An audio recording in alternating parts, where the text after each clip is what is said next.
हैं, माता काली की पूजा करते हैं, उनके अंदर ऐसे कुछ गुण, ऐसे कुछ बदलाव वो स्वयं आने लगते हैं जब वो माता की सेवा करने लगते हैं, माता की पूजा करने लगते हैं। कई बार आपको स्वयं ये नहीं पता होता कि आप जिसकी पूजा कर रहे हैं उनके कुछ गुण आपके अंदर धीरे धीरे आने शुरू हो गए हैं। कुछ ऐसे गुण होते हैं जिन गुणों को आप जब रख के देखते हो तो सामने वाला व्यक्ति आपको ये बता सकता है कि आप किस देवता की पूजा करते हो। जैसे भगवान शिव शंकर भोलेनाथ हैं, तो जो बाबा भोलेनाथ की सेवा करते हैं वो मोह माया से परे हो जाते हैं, तो ये उनका बहुत बड़ा गुण आता है उनके सेवक में। उसी प्रकार से जो हनुमान जी के सेवक होते हैं, जो हनुमान जी की सच्चे दिल से उपासना करते हैं, तो उनके अंदर इस संसार से मोह खत्म होने के साथ साथ में स्त्री मोह भी खत्म होने लगता है। तो ये जो है ऐसे कुछ गुण होते हैं जो आपके अंदर स्वयं आने शुरू हो जाते हैं जिस देवता की आप सेवा करते हैं। तो माता काली की जो सेवा करते हैं उनके अंदर क्या क्या गुण आते हैं, क्या क्या बदलाव आते हैं, आज ऐसे 10 गुण 10 बदलाव मैं आपको बताने जा रहा हूं जो आपके अंदर आते हैं। अगर आप भी माता काली की सेवा करते हैं, आप भी माता काली की पूजा करते हैं, तो आप इन गुणों को अपने अंदर महसूस कर सकते हैं जब आप माता की सेवा करते हैं, जो मैं आपको बता रहा हूं। देखिए होता क्या है कि कई बार जब तक आप ध्यान नहीं देते तब तक आपको ये नहीं पता होता कि आपके साथ क्या क्या हो रहा है।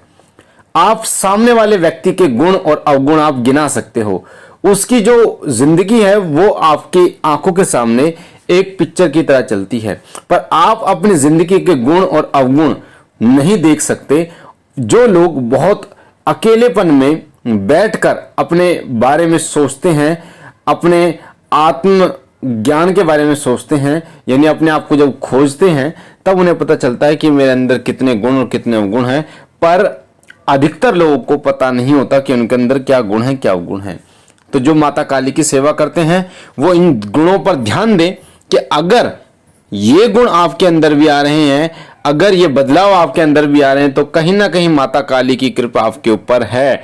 आप माता काली की कृपा के पात्र हैं, उनकी दया उनकी कृपा आपके ऊपर है। तो आइए बात करते हैं सबसे पहले गुण की। तो सबसे पहला जो गुण उन लोगों में आता है जो माता काली की सेवा करते हैं वो आता है कि गलत बात उन्हें बिल्कुल भी बर्दाश्त नहीं होती। जो लोग माता काली की सेवा करते हैं उन्हें बिल्कुल भी, चाहे वो घर का व्यक्ति हो, चाहे कोई बाहर का व्यक्ति हो, और चाहे वो कैसी भी बात बोल रहा हो, पर अगर वो बात गलत है, अगर आपके फायदे की भी है पर वो गलत बात है, तो उस व्यक्ति को वो बात बर्दाश्त नहीं होती, आपको वो बात बिल्कुल भी बर्दाश्त नहीं होती, गलत बात। दूसरा क्या गुण आने लगता है, वो गुण आने लगता है कि जो व्यक्ति उस व्यक्ति से, जो माता की सेवा करता है, उससे अगर प्यार से बोल दे, प्यार से जो मांगे वो दे देता है। कुछ भी मांगे, अगर वो प्यार से जो भी मांगता है उस व्यक्ति से वो देने के लिए तैयार है, चाहे वो कितनी भी प्यारी वस्तु ही क्यों ना हो, वो उस व्यक्ति के लिए वो सब चीजें देने के लिए तैयार हो जाता है जो व्यक्ति उससे प्यार से बात करता है। अगला जो गुण आता है वो आता है श्रृंगार का। जो माता की सेवा चाहे वो लड़के करते हैं चाहे वो लड़कियां करती हैं, उनके अंदर ये गुण आता है श्रृंगार करने का। उनको श्रृंगार करने का मन करता है। जो महिलाएं श्रृंगार करती हैं उन चीजों के प्रति उनका जो है वो आकर्षण होने लगता है, जैसे कि बिंदी, लिपस्टिक, पायल, चूड़ी, साड़ी, कपड़े, ऐसे मेहंदी, इनकी तरफ जो है वो उनका आकर्षण बढ़ना शुरू हो जाता है। तो कई ऐसे लोग भी आपने देखे होंगे जो लड़के होते हुए भी हाथों में मेहंदी और चूड़े भी कई लोग पहनते हैं, तो कई लोग लिपस्टिक लगाते हैं, तो इस तरीके के भी वो व्यवहार करते हैं, इस तरीके का भी अपने आप को ढालने की कोशिश करते हैं जिन पर माता की कृपा होती है। अधिकतर मैंने ऐसे लोगों को देखा है। चौथा जो गुण आने लगता है उन लोगों के अंदर जो माता काली की सेवा करते हैं वो होते हैं, वो सच बोलते हैं, चाहे कुछ भी हो जाए, चाहे दुनिया इधर से उधर हो जाए, चाहे उनका कोई अच्छा काम हो, चाहे कोई गलत काम हो, चाहे उनका कोई भला हो, चाहे कोई बुरा हो, चाहे वो भला हो, पर वो सच से पीछे नहीं हटते।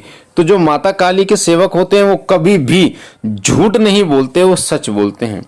पांचवा जो गुण उनके अंदर आने लगता है वो आने लगता है कि अगर वो गुस्से में कुछ बोल दे अगर वो गुस्से में कुछ बोल दे तो वो चीजें जो है वो हकीकत होने शुरू हो जाती। कई बार आपने देखा होगा उन लोगों को जो माता की सेवा करते हैं, वो अगर कुछ भी ऐसा बोल दें गुस्से में, किसी का अनिष्ट के लिए बोल दें, किसी को श्राप दे दें या किसी से बोल दें कि तुम मर जा या तेरे साथ ऐसा हो जाए, तो वो चीजें जो है वो सत्य होने लगती है। तो इसीलिए जो लोग माता काली के सेवक हैं उनकी वाणी में इतना तेज आ जाता है कि वो जो चीजें हैं वो सत्य होने लगती हैं। क्योंकि देखिए, जब इंसान गुस्से में होता है तब दिल से बातें निकलती हैं, और जब इंसान प्यार में होता है तब दिल से बातें निकलती हैं, बिल्कुल आत्मा से वो चीजें निकलती हैं।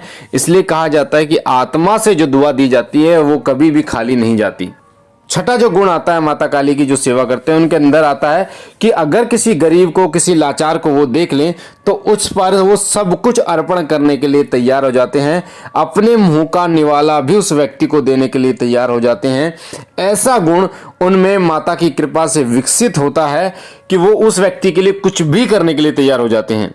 सातवां गुण उन व्यक्तियों के अंदर आता है कि जब वो पूजा करने के लिए बैठते हैं तो माता के जब वो पूजा करने के लिए बैठते हैं तो उनके जो रोंगटे हैं वो खड़े हो जाते हैं। इस तरीके से रोंगटे खड़े होते हैं जैसे आपने देखा होगा सर्दियों में जब आपके रोंगटे खड़े हो जाते हैं, उसी प्रकार से गर्मियों में भरी दोपहरी में अगर वो पूजा करने बैठ जाएं तो भी उनके जो रोंगटे हैं वो ऐसे खड़े हो जाते हैं जिस प्रकार से सर्दियों में खड़े होते हैं।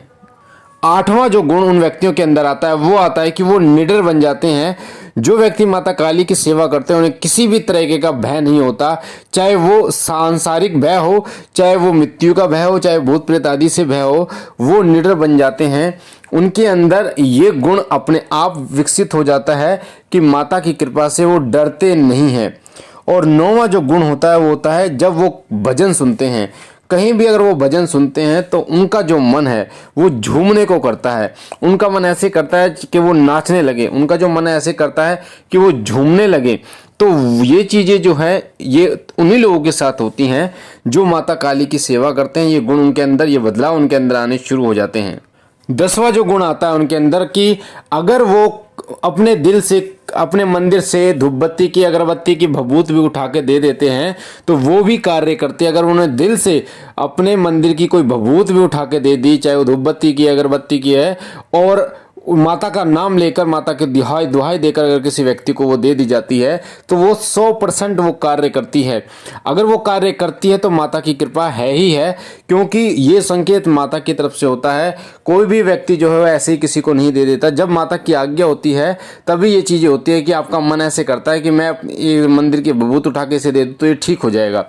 तो ये ऐसे 10 गुण जो हैं, ऐसे 10 बदलाव हैं जो मानसिक और शारीरिक तौर पर आपके अंदर आते हैं जो माता की सेवा करते हैं, माता काली की जो पूजा करते हैं। तो इन गुणों को आप भी अपने अंदर देखिए कि कहीं ना कहीं ये गुण आपके अंदर भी विकसित हो रहे होंगे अगर आप माता काली की सेवा करते हैं। तो मुझे आशा है ये जानकारी आपको पसंद आई होगी। अगर आप पहली बार हमारे चैनल शिव कृपा पे हैं तो आपके सामने जो लाल कलर का बटन है सब्सक्राइब का, उसे दबा के चैनल को सब्सक्राइब कीजिए ताकि आप हमारे साथ जुड़ सकें, शिव कृपा परिवार के साथ जुड़ सकें। बेल आइकन को दबाइए, घंटे के निशान को, ताकि जो जानकारी हम डालें वो सबसे पहले आपको प्राप्त हो। लाइक कीजिए, शेयर कीजिए और बहनों और भाइयों तक, ताकि ये और लोगों तक पहुँचे और लोग भी इसका फ़ायदा उठा पाएँ। मैं माता काली भैरव बाबा भोलेनाथ से विनती करता हूँ कि वो आपको सदा सुखी रहे, आपके घर काम में बरकत के तमाम खुशियाँ आपकी झोली में डाले। हम मिलते एक नई जानकारी के साथ, तब तक के लिए ओम नमः शिवाय, ओम नमः शिवाय, ओम नमः शिवाय।